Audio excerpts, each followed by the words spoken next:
এই যে হ্যাঁ, পানি বুন্দি সব জায়গায় রাত্রেবেলা বৃষ্টি হলো আর এই বৃষ্টিতেই পুরা ডুবে গেল। আমাদের আসলে বাগেরহাটের মানুষ মানে 12 মাসই হচ্ছে দুর্যোগ প্রবণ। বৃষ্টি হলেই পানি একেবারে থমথমে অবস্থা। এখন আসতে হবে, পানিটা পরিষ্কার হোক একটু, পরিষ্কার হলে মাছ হবে। আসেনি তাই না? না, কিছুই নেই। আমি একটু সামনের দিকে যাই।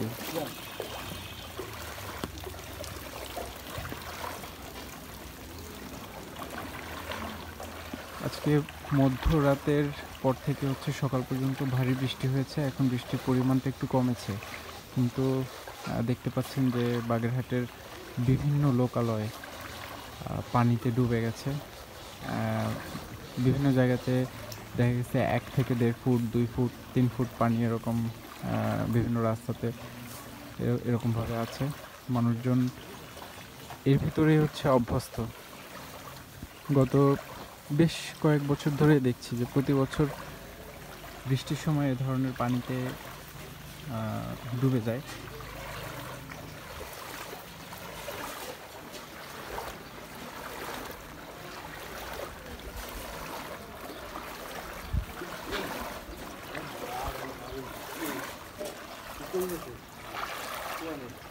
খুবই ভোগান্তি মানুষের ঘর বাড়ি। তারপর সামনে দেখা যাচ্ছে রাস্তা, একটা মোড় আছে ওখানে,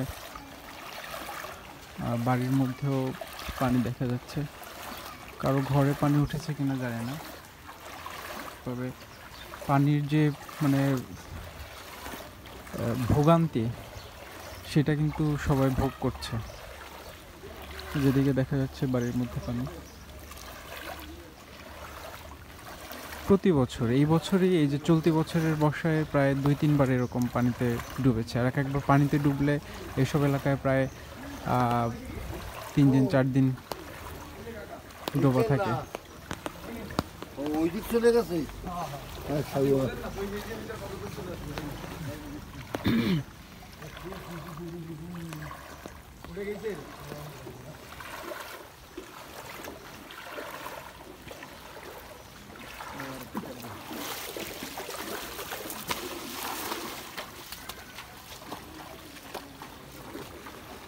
বৃষ্টির পানিতে বিভিন্ন জায়গা থেকে পুকুর ডুবে মাছ চলে এসেছে রাস্তায়, সেগুলো ধরা হচ্ছে।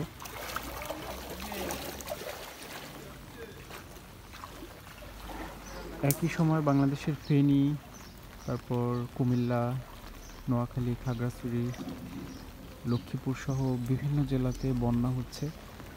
ঠিক সেই সময়টাতে বাগেরহাটেও এরকম পানিতে ডুবে গেছে। মানুষের মধ্যে একটা কিন্তু আতঙ্ক বিরাজ করছে যে আসলে কি হয়, ফেনীর মতো ওরকম বন্যা শুরু হয় কিনা।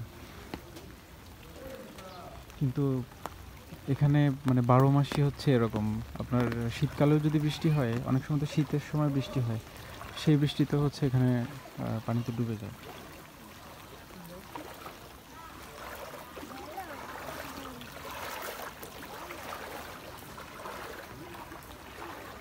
বাসাবাটির ওদিকেও কি তলাইছে এরকম? বাসাবাটির ওইদিকে না, ওইভাবে চলে যায়। এদিকটা একটু উঁচু তো, এই রাস্তার মাথা পর্যন্ত চলে আসবে। আবার ওদিকে খাটদারের ওদিকেও তলাইছে। খাটদার হ্যাঁ, খাদ্দারের দিকে চলে আসবে।